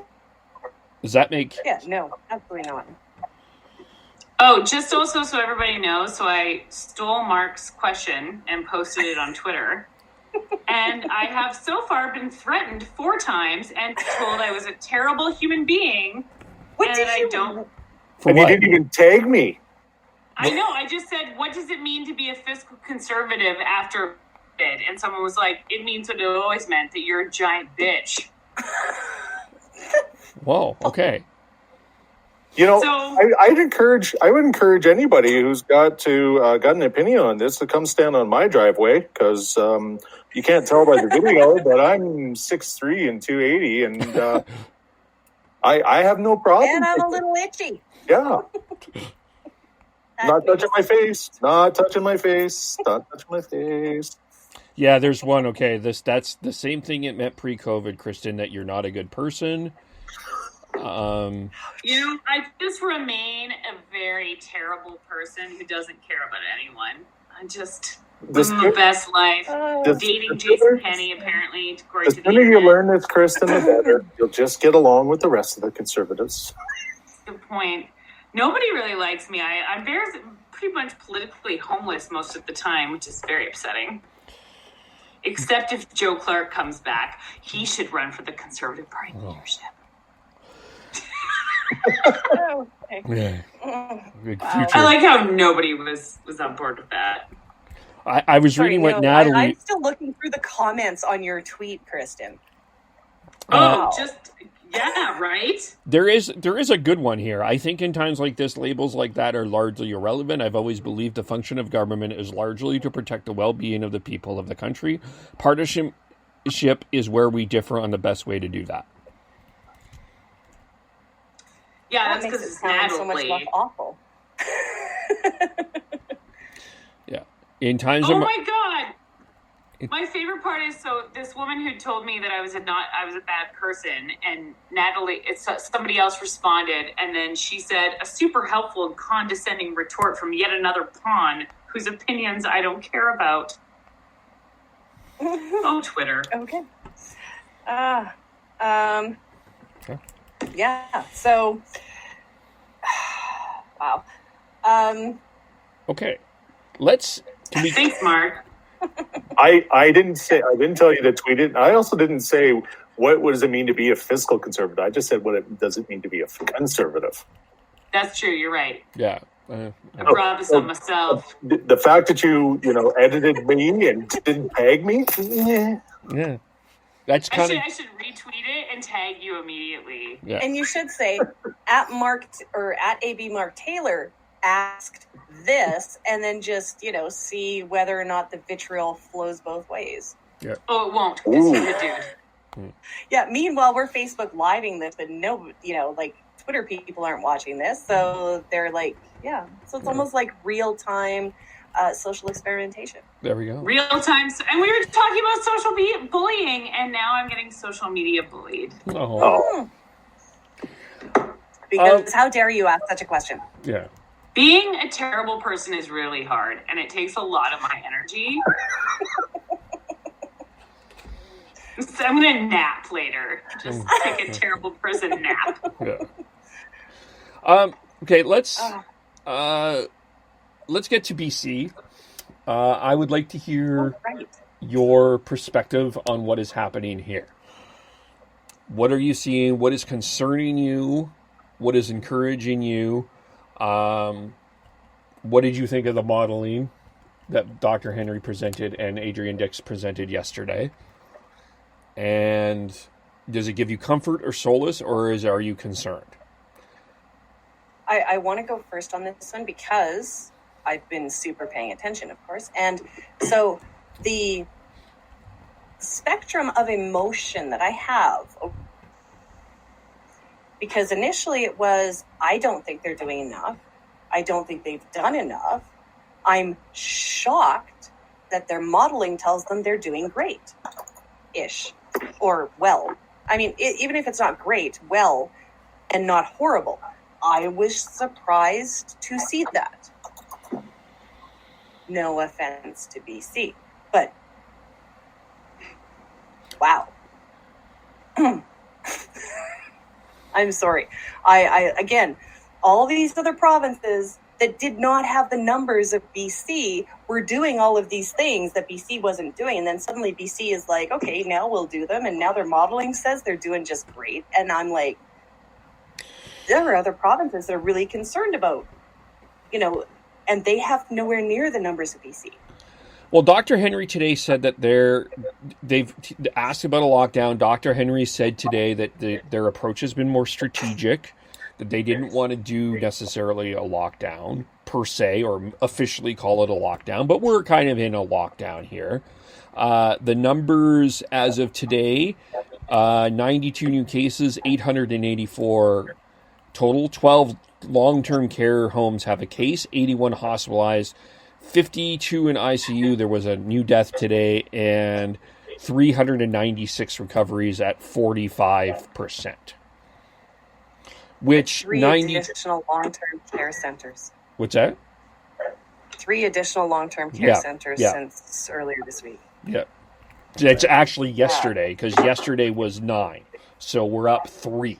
It's only yesterday? Okay. Yeah. Again, time has no meaning. But holy crap. And actually, I have a question. Is anyone talking about like the healthcare aides?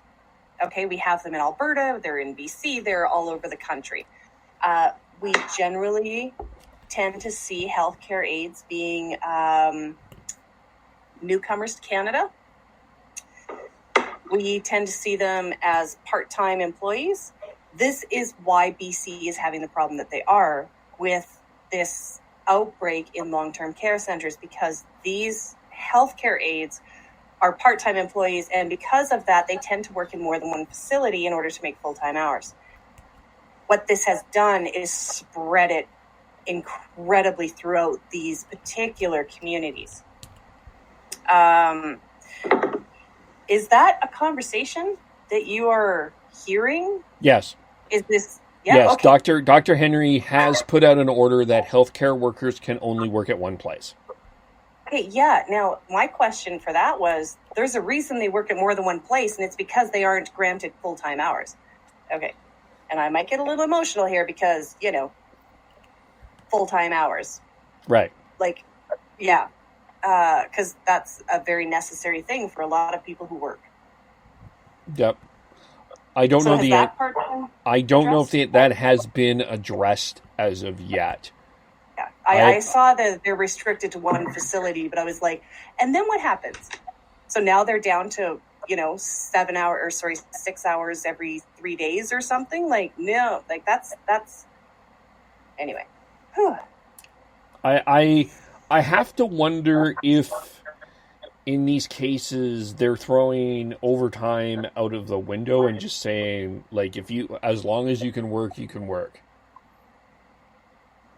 Okay, well, yeah, I guess that's a possibility as well, right? It's not like they don't need the staff, but again, the way that it's literally set up to afford these employers, which are generally third parties that contract their workers to these facilities, they're all part-time because it costs less. They don't get sick days. They don't get benefits. Like, there's in the province currently run, the only province currently run by the NDP, I would almost think there would be this conversation going on about this, attitude. Keep that up, Deirdre. You're going to lose your Conservative membership. Right? I know. Yeah, I don't. Kevin, you're responding for all NDPers and all women and all healthcare workers and all part-timers and. Well, I don't think that question has necessarily been asked out here about. I think there's been more questions about supply and if there's enough, and making sure that there's the right people in the right place. But in terms of how they're getting paid, I don't know if that question has necessarily been addressed or asked. I might pop that into the BC Poly reporter threads and ask if a reporter can ask it. But because I do think that that's a very important question. And because it seems to be a very specific issue to people in these situations, right? The healthcare aid role is, I believe it's at the bottom of the healthcare scale, right? It's contract. It's not as often through the government itself. It is part-time. It is low pay, and now we're seeing, some of the negative effects of that, which is that these people need to have 2 or 3 roles in order to make a living wage. Those 2 or 3 roles have sent them to different long-term care centers, hospitals, things like that. And now you have this spread that never, ever, ever should have gotten there. Now, are they eligible for the $2,000?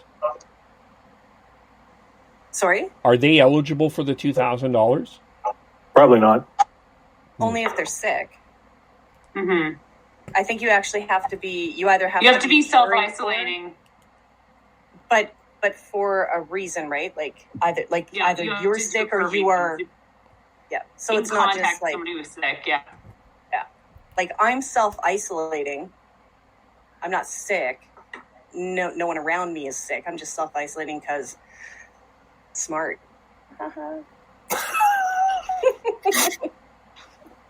Cheers to being smart. Cheers to being smart. Yeah. But that is a good. But I mean, questions like that lead into again. I'm going to give Kristin some ammunition to get beat up on Twitter. What does healthcare look like post pandemic? Like, are we going to seriously try to get down to the bottom dollar like we have been previously? And because we now see what is the result of our decisions. We can dodge a bullet for a long period of time, and then at some point we get shot. And you hear in, like, Dr. Fauci from down in the States, he's like, this is going to be a seasonal thing. This isn't going away. It's not going away. I know. So do we go back and go, okay, well, we got shot once. We're good for the next 100 years. This could flare up again because, heaven forbid, viruses, they don't mutate. By the way, he's being sarcastic. I found that out yesterday. Yeah. Hashtag sarcasm. We're in a situation where we could be talking about COVID-20 next year. Yeah. But I think at the same time, like, to try to be positive about it Because is to that, not like, be marked. yeah, to like try to non-mark it is that at a certain point we can't stay like this forever. Like, we just can't. And so at some point we will have to return to some form of normal. And maybe that means a vaccine, hopefully. Maybe that means just a different way of living our lives. I don't know what that looks like, but we have to try so hard to focus on that part, because I think for a lot of people, myself included, who struggle with anything else, like, if we look at this like it's going to be some forever thing, that's an impossibility for a lot of people. Yeah. And it's not a forever thing, but I think it and this is, I mean, what I'm talking about is based on Imperial College's release a week and a half ago now. Again, time has been came out before today, I can tell you that much. And so if you Google Imperial College report, they're out of the UK, and what they were looking at is, number one, the possibility of reinfection, which, Mark, I did actually do some checking. China is seeing cases of reinfection. Now, they're not sure if they were false negative, if people were testing false negative before they retested positive. There's a whole bunch of issues with the testing there, but so it is kind of becoming a bigger concern, because everybody wants to know, when does this end? Right? That's everybody's biggest question is, okay, we can do this so long as it's not for too long. Yeah, so that we have like an end point. Does South Korea have any flare-ups? Not to my knowledge. What I had seen was China. Okay. But again, they're further ahead than South Korea too, right? Like, in their whole. Well, unless you put the tinfoil on, then you're seeing all the tweets about how China's been underreporting. So. Oh, that too. Did you see the one about the 5,000 urns delivered to one mortuary in Wuhan? Anyways, just saying. Apparently you got your tinfoil stocked up. So. There are definitely some some thoughts out there. So yeah, but this part is tough. This part of the conversation is tough. Mm-hmm. When we get back, you mean? No. How long is it actually going to take? This part of the conversation is tough because, like I said, there are a lot of people that are very willing to self-isolate for a short period of time. Mm-hmm. If that period becomes longer, I mean, okay, so, all right, my daughter is turning 18 on April 2nd. She was supposed to have graduation this year. She's still going to graduate, but the question is, does she apply for post-secondary in September? Because are they going to turn around in October when flu season starts up? And are they going to shut down post-secondary institutions again? Are we going to have this isolation thing again come up in 6 more months? Have we come out of it in 6 months? Well, yeah, like that too, really. Like, we honestly don't know what this looks like. And so my daughter, who was making all of these plans, and now all of a sudden we're looking at it going, are these realistic plans? And we don't know. But that's, I mean, for me, I am long-terming it. What was that? Mm-hmm. Did you just devil horn me? It's really, I think about it, and it's like, to long-term it. So this is the other thing that we're not necessarily talking about or have a little bit, but the long-term mental health impacts of what we're talking about. We haven't talked about that enough. When we talk about people who, like myself, like who are by themselves, and what does that look like, and how do we support folks during and after this? Because for anybody who struggles with mental health, what's happening right now is going to be extremely difficult to handle. And there's a big necessity that we actually acknowledge that, but then also try to work even harder than we ever have to destigmatize mental health. Because a lot of people are not going to feel safe or comfortable to talk about the fact that they're struggling, but they will be. And I guarantee you that over the next, if this is longer than a couple weeks, you're going to see a huge spike in people who just don't know what to do and don't know where to go and don't know who to talk to. And that, I think, should be one of our biggest focuses right now is how do we give those people community? How do we give those people support? How do we make sure that those people are okay? Well, I'm seeing it. I'm seeing it with nonprofits.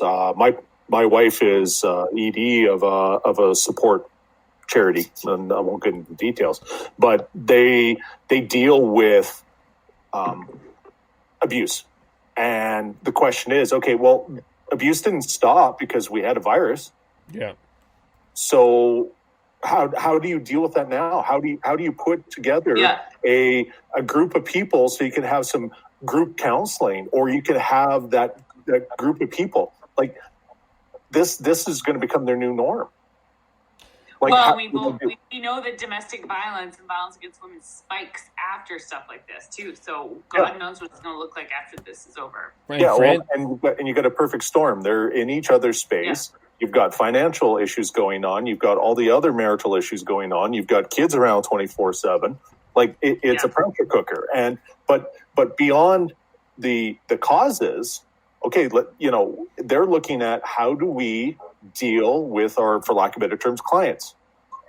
Mm-hmm. And because normally it would be, well, you can get out of the house and come to a meeting and sit with 10 other people that have gone through similar circumstances. And at the end of the day, you might be in a shitty circumstance, but at least you got that 1 hour reprieve and you're not alone. How does that? Well, they've canceled AA. They've canceled those kind of support groups. Like those aren't happening for the most part now. Yeah, but that's an even bigger issue. Those groups are trying to figure out how to get them back up again. Yeah. And is it a situation like this? I mean, would be fantastic if all of us were sitting in the same room having a beer, other than geographically dispersed. But beyond that, we can't. It would be irresponsible. And it's easy for us. So, okay, well, we're going to hop on. But can you have that heart-to-heart conversation with another individual that you may or may not know well? We talk about the AA. It's supposed to be anonymous. Okay, well, are you going to get the help you need from a Zoom conference? Yeah. And the other thing is I think the problem for a lot of this is that you can seem okay or fine in a Zoom conversation or Google Hangout or whatever it is, but where are you able, in an in-person encounter, people can tell how you are actually doing. So how do we make sure that we're supporting those people? And that's one of my biggest concerns, is that we need to try to come together as a community to support those people and to make a space for them, because we do it every year with #BellLet'sTalk, but we need to do it now every single day. Yep. I agree. So I know personally for myself, I am terrible at asking for help, terrible at admitting when I'm not okay. And so how do we reach people like myself who are just like, I don't want to talk about my feelings? No. Well, especially when the only way to reach out-ish at the moment is social media. Like it's literally putting everything out for everyone to see, and also opening yourself up to a whole lot of judgment. So, like I know Troy Wason actually sent me a message on Facebook the other night, and I haven't talked to him in months, but he was like, just wanted to check in, see how you're doing. And I was like, oh, Troy. Yeah, but I was like, I should do that. I mean, it was a really, really simple thing to do. And I haven't been doing that. And again, too, well, because I may not feel as isolated as others, because this is kind of normal for me. I do my work from home. I talk to people sometimes, but yeah, there absolutely have to be people who, and as you said, Kristin, like right now it might be okay, because right now we're thinking this is temporary. What if it's not temporary? What happens then? And I know that, and I haven't signed up for it yet, but the Alberta government was suggesting you sign up for your text. Did you do that? Yeah, I've done that. Yeah, getting them. Okay, and they're nice and they're sweet. Like, I think it's also about, as much as that's important, but it's, I think, really, again, about making sure that, like, we talk to each other. Like, that's the most beautiful. And what it means to care for each other. I hate to ask you to repeat that, but did it? You kind of cut out there. You'll have to repeat it. Did I? Okay. Your heartfelt sentiment there. Yeah, just one more time. Is that this can give us a new sense of what it means to be connected socially to each other and what it means to be kind to one another. Yeah.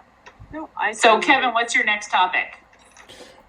Well, we haven't even touched on BC yet. We didn't even get we didn't even get to BC. We went elsewhere. It's okay because these things are. We tried a little bit. Well, yeah, I put a lot on you for BC, so. Right. I guess the other thing that I like, this is one of my own personal concerns, and selfishly, like in BC. Well, for me personally, and I think around education, this is a really important point. So I'm in the radio program at BCIT, and we don't have any opportunity to do any hands-on learning right now. All of our stuff is online learning, so we can't be in the studio. We can't use video cameras.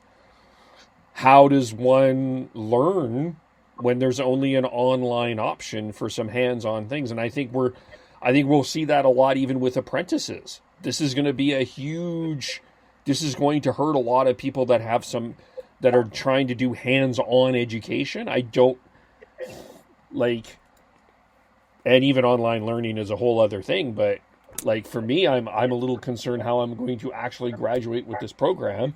And the other part of it is how at this point are you graduating and getting a practicum? I know as an example, SAIT for the journalism program canceled the practicum portion of it, and they can still graduate. But that practicum portion of the graduation is a business thing. It's really important for them to go forward and to have on a resume to get an actual job.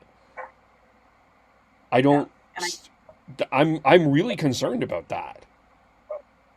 And I do know as well that a lot of the nurses and doctors who were scheduled to graduate in 2020, the graduation date has essentially been pushed up. They're all graduates and they need to get into their residencies / they're all going to work.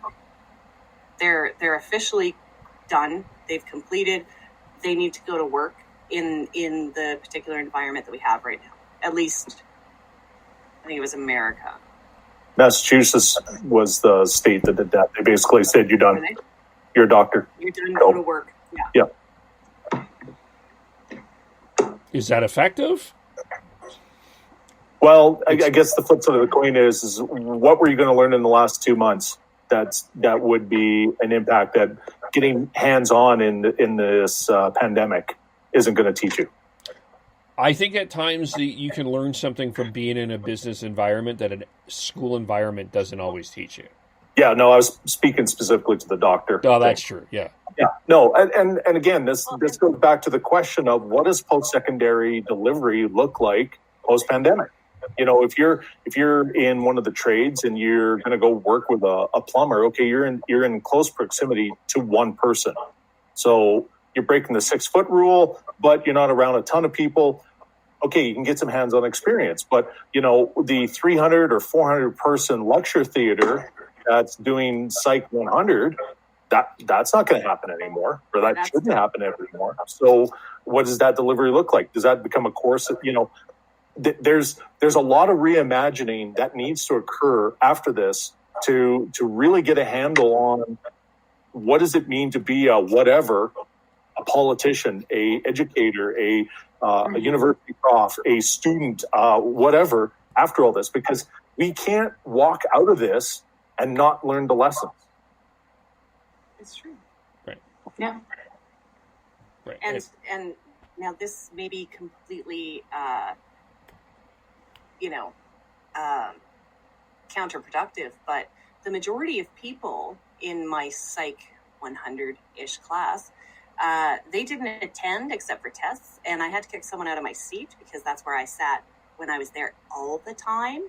And then they showed up, and this dude was like in my spot, and I'm like, dude, I sit there every day, and he moved. But I'm just saying that there are a lot of classes people don't show up for on a regular basis anyway. So, it again, it kind of depends on, it kind of depends on how they try to move this forward. But I agree, and at the moment, like we've already discussed, we don't have an end date for it. So it's almost, how do we deal with it within the pandemic? How do we deal with it post-pandemic? Does that look different? Or is it, but exactly as Mark said, we can't go through this and not learn the lessons. Right? Mm-hmm. There are lessons to be learned here. So how do we apply these to how we move forward with everything? Because a lot of things require us to be social, in person. And in some cases, I think that's not necessary. Like I had a role with Alberta Seniors, the Ministry of Seniors. And when I was in my office, which wasn't public access, and my phone didn't ring, yet they wanted me in my office. And I was like, can I do this from home? Like, seriously, why do I need to be in the office? They want me in the office. So like there's a whole lot of, what do you want to say? There's tradition, how things have run before. And I've even heard from some individuals who are now working from home saying that their employers don't like it. So this is very new to us, and it's affecting everyone. It's global. So it's not just people in Calgary or in Alberta. It's everyone that has to adjust to a potential new reality. But post-secondary students, Kevin, not everyone learns that well online. No. I think everybody's life has changed, and we've all had to we all have hopes towards what that looks like, and to see what that could look like. And I think it's going to be really important for government to actually step up and give us some very clear direction on what they think it should look like. Yeah. And it's baby steps right now, and I understand that, but it's very important, like even education, like when you look at how the kids were told, okay, you don't go to school, and then it took like 2 to 3 weeks to figure out what was going on. You need to give people a little bit more certainty than that. And I understand, especially as a public servant, that it is not that quick, but you still do need to try to do that. And do you know what came out with that? So I think I'm the only one here with a bunch of kids in school. What that looked like was an email sent out on Tuesday. They need to do this, and this within the week. We're not even going to receive daily emails. We're not going to receive daily assignments. Here's what they need to do this week.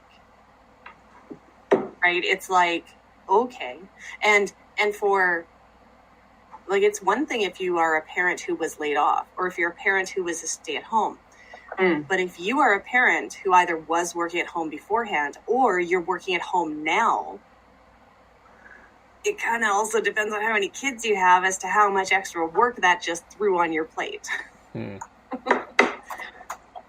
Because, yeah, it's like, it's definitely different. And, yeah, I don't know. There's a fantastic, call it a rant, by an Israeli mom who was basically like, my kids are now going to know that I'm not as smart as them, and that's not right at all. And she fantastic rant, and it is fully subtitled, so you can watch the entire thing. And it's really worth enjoying because life has changed. This is very different. And there's a reason many of us sent our kids to school, and it's because we're not educators. Right. We're parents. Yeah, I do think how that looks now, I think it's going to be very interesting.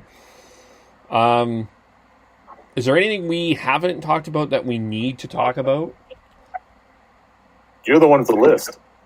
Well, I always like that too. You know, Kristin, are you sure that you got everything out that you wanted to say about Peter MacKay? I mean,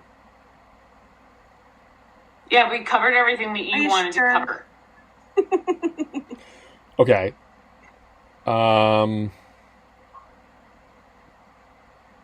is there anything you feel we need to talk about, though?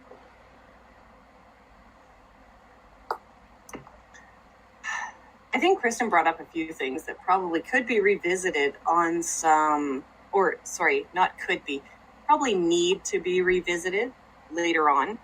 I think we could also, I think we could also use some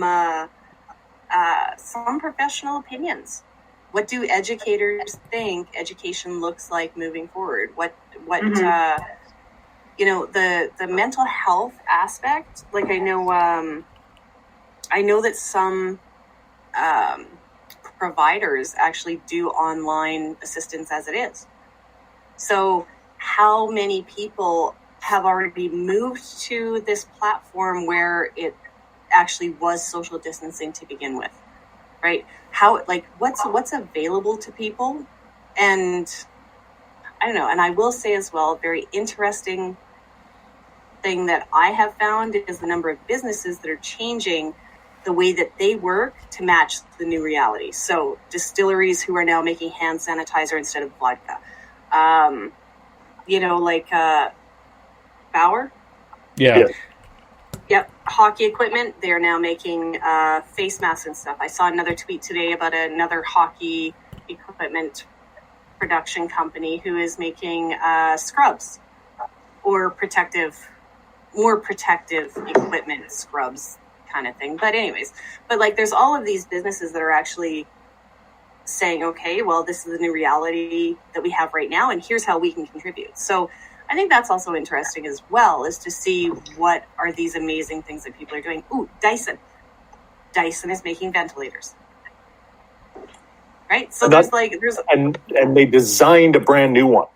Like this is the cool thing with Dyson is that, he put his smart people in a room and within 10 days had a brand new one, and they're delivering 15,000 when the UK government only asked for 10.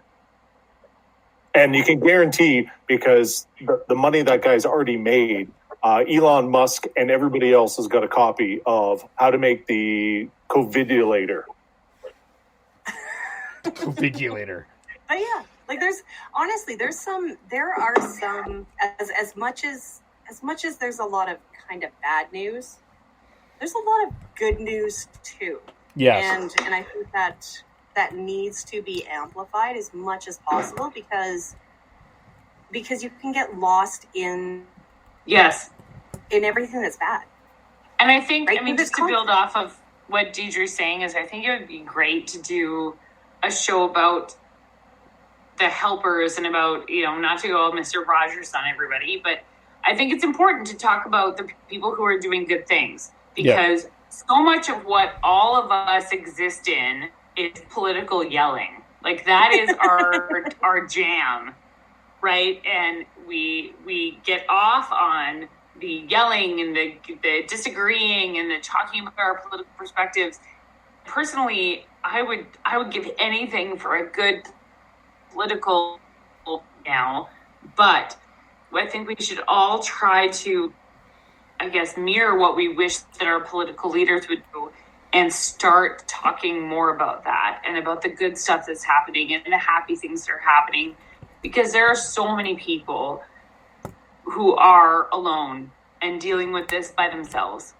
And for everybody who has a partner or kids, there are a lot of us who are doing this by ourselves.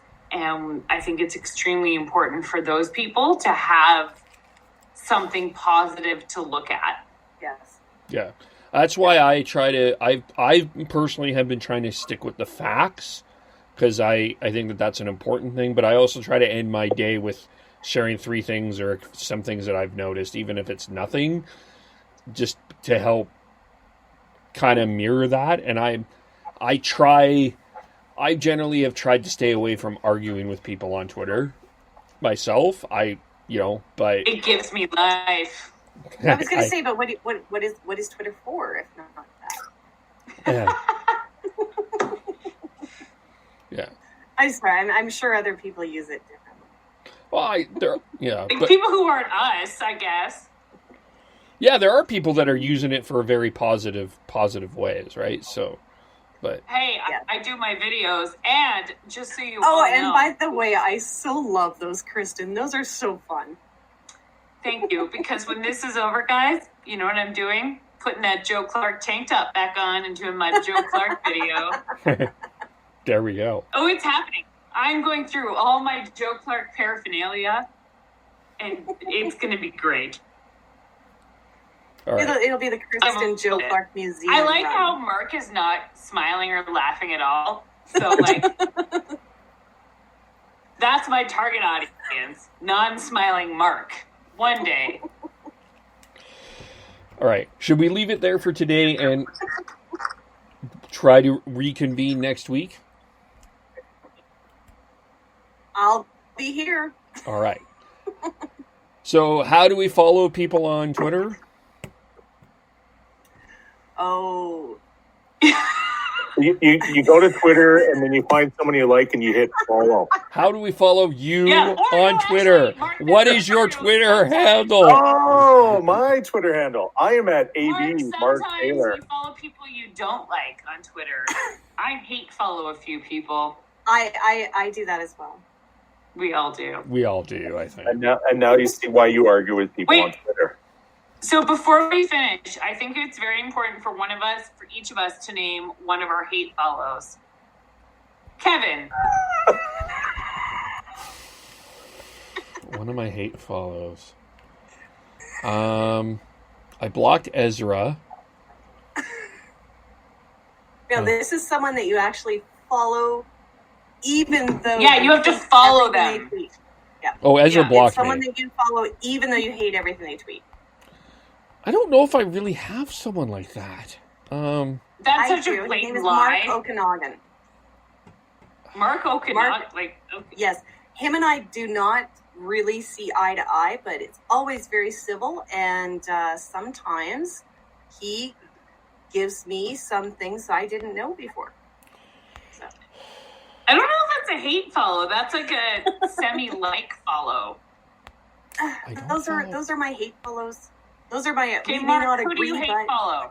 I am now going through my followers to see if I have anybody that I hate follow. I don't really think... I use the mute and block button quite prolifically. Fine. I'm a worse person than any of you, as I've learned today from Twitter. Well, you can now create Max Bernier. Got him muted.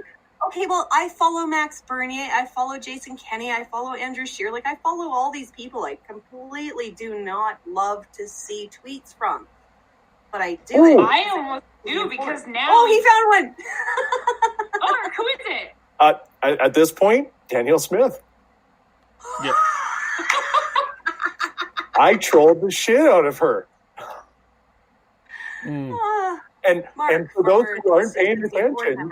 I used to be not just a board member. I was the president of her constituency association. I knocked doors for this woman, and I trolled the living shit out of her. And yeah, she's now my hate follow. So there you go. There you go. Mark has one. Also, I found today my Facebook memories was a picture of Danielle Smith and Joe Clark, together, from 2004. And I asked Brock why that happened, and he hasn't told me because I guess he has other things to do. During the day. Has other things to do right now. Come on. I mean, Brock, I guess.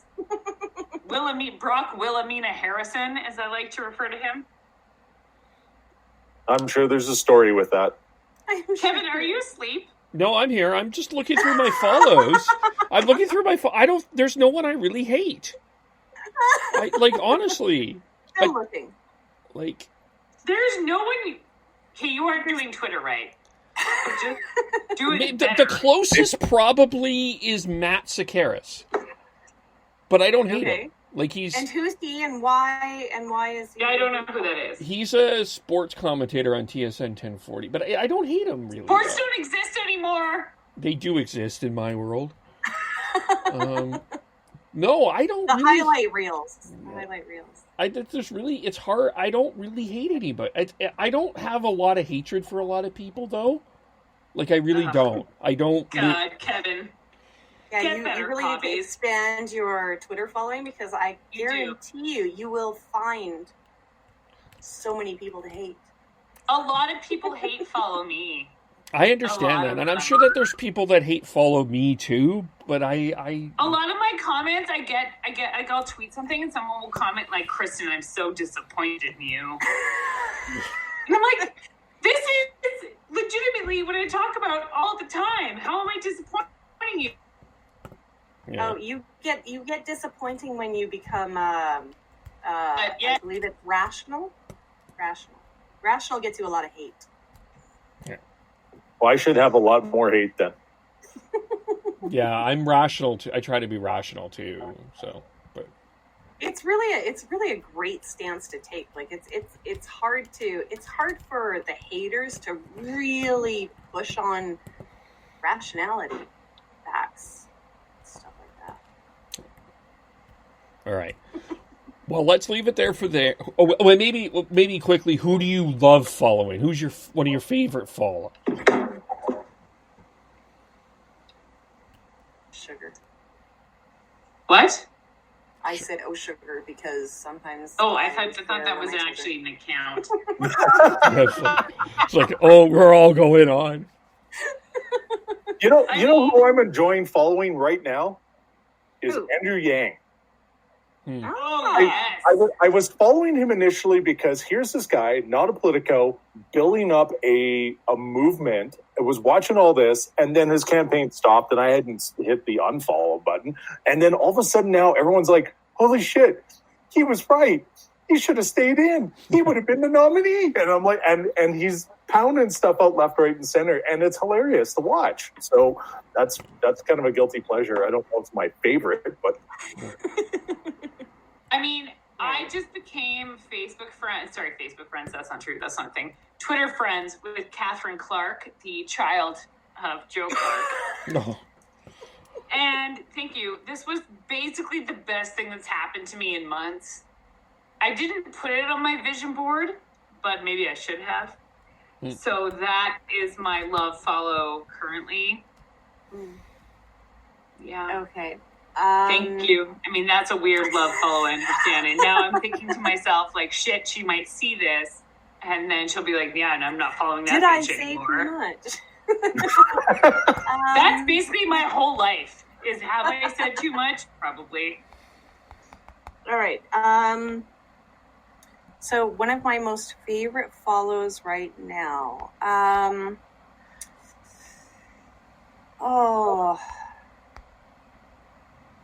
Julie Rohr is a good follow. She is. She's amazing. I like. Barney Panofsky's. He kind of does some. He does some satire. He apparently is a former MPP. He's in Ontario. Barney Panofsky. Okay, I've got to look it up because he is probably one of my favorite ones. Every week he does a. This is what I learned on the Twitters this week, and it's freaking awesome. Everyone should read and enjoy that. I have no idea what his real name is. Oh, you know who else? Who else I love follow? Just because his Twitter is drama. It's like a reality show. Derek Fildebrand is one of. Oh yeah. Couldn't do it. I had to turn him off. You know, that's my boss. Like the revolution eats its own. Okay, Barney Panofsky's best intentions. He's at my name's not Gordy. Yes. Highly recommend. Hildebrand. Oh, Derek. Hey, Kevin, you should have Derek on one of these. Oh, I've interviewed Derek a couple times. I'm sure he'll come on. I know he will. I like it when he puts on his fake deep voice. This is Derek. Yeah. Hello? Hello, this is Derek. I have a lot of feelings. Okay. We will try to get him. Everything that just happened in the last 1 minute was super inside baseball. Yeah. Yeah. It's almost where there. Well, that was a beautiful way to end it, though. all right. We will leave it there. Thanks for everyone that hung out on Facebook Live and on Spreaker. We will be back next week. Same bat time, same bat station. We will talk Maybe to you. with Derek. Maybe with Derek. Talk to you soon. Bye for now. Bye.